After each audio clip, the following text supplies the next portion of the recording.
윤석열 대통령 취임 뒤 3번의 경축사를 비교해봤습니다. 결론부터 말씀드리겠습니다. 일제와 과거사는 완전히 사라졌습니다.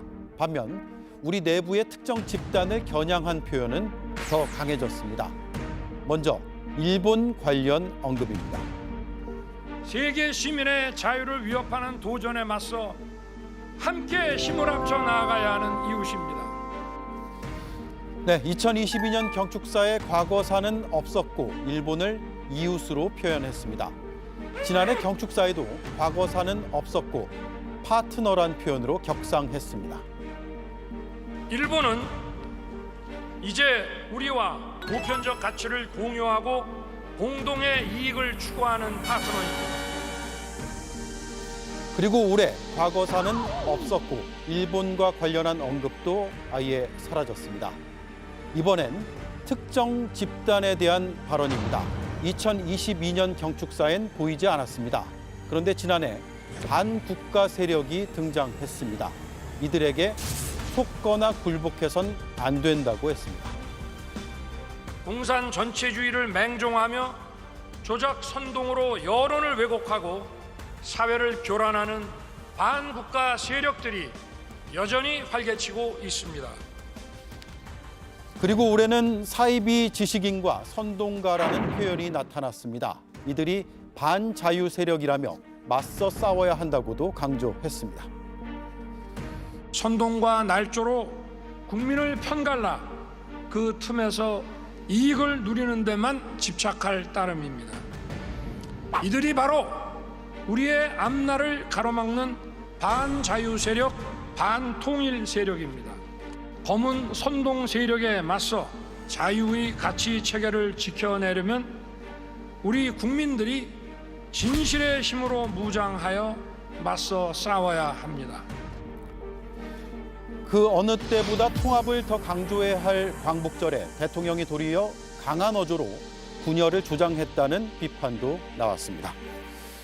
네, 함께할 네 분 소개하겠습니다. 이동학 전 더불어민주당 최고위원, 이승환 국민의힘 중랑을 당협위원장, 배수진 조국혁신당 대변인, 김성열 개혁신당 수석대변인 나와주셨습니다. 안녕하세요. 안녕하세요. 예, 이동학 의원님, 네. 윤석열 대통령이 가짜뉴스, 허위선동, 사이비 논리, 반자유 세력, 반통일 세력 등을 언급했습니다. 맞서 싸워야 한다고 강조했는데 검은 선동 세력은 누구라고 들으셨습니까? 야, 저는 정말 저 내용을 들으면서 무슨 6.25 웅변대회 같다는 생각을 많이 했습니다. 이게 TPO가 하나도 안 맞아요. 때와 장소, 내용까지 아무것도 안 맞습니다.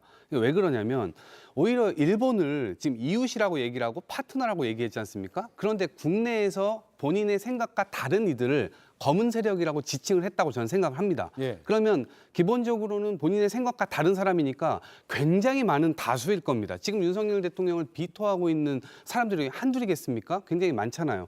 그런데 왜 국내에 있는 이 국민들까지도 완전히 적으로 돌려 세워서 자신을 통치하려고 하는가, 이게 저는 이해가 되지 않고요. 오히려 저런 거친 표현의 자리에 위안부 문제라든가 아니면 강제동원 문제라든가 과거사 문제에 대한 치유, 이런 얘기가 있었어야 됩니다. 그리고 독립운동가들 이런 분들에 대해서 치하하는 그런 내용이 있었어야 되는 거죠. 그게 대한민국 대통령으로서의 자리일 겁니다. 오히려 저렇게 얘기를 하고 나니까 일본의 언론들이 오히려 일관되게 어떻게 얘기를 했냐면, 야, 이게 일본 비판이 전무했다. 그리고 광복절 연설에서 일본 관련 생각을 언급하지 않은 건 이례적이다. 이렇게까지 계속 언급을 하고 있는 겁니다. 네. 이거 일본 입장에서 보면 아마 공짜 술을 얻어먹은 듯한 느낌이 들 정도인데요. 멋쩍은 상황이지 않을까, 일본 입장에서는. 저는 오히려 굉장히 굴욕적이다, 이렇게 생각을 합니다. 굴욕적이다. 네. 자, 과거사 언급이 없었습니다. 당내에서도 우려가 나왔는데요. 한번 보시죠. 네, 안철수 의원은 광복절에 일본 언급은 없을 수 없다. 김종혁 최고위원은 광복절 경축사에 과거사 언급을 했어야 했다. 유승민 전 의원은 이상하고 기괴한 일이다, 이런 평가들을 내렸습니다. 이승환 의원 생각은 어떠세요? 대통령의 주요 메시지가 1년에 몇 번 나갈 때가 있습니다. 첫 번째가 신년사가 나가고요. 그리고 3월 달에 3.1절 기념사가 나갑니다. 예. 그리고 8월 달에 8.15 경축사가 나가면서요. 국정 기조와 방향, 그리고 이제 우리 역사에 되돌아봐야 될 부분들에 대해서 대통령의 어떤 방향을 이렇게 이야기하는 것이죠.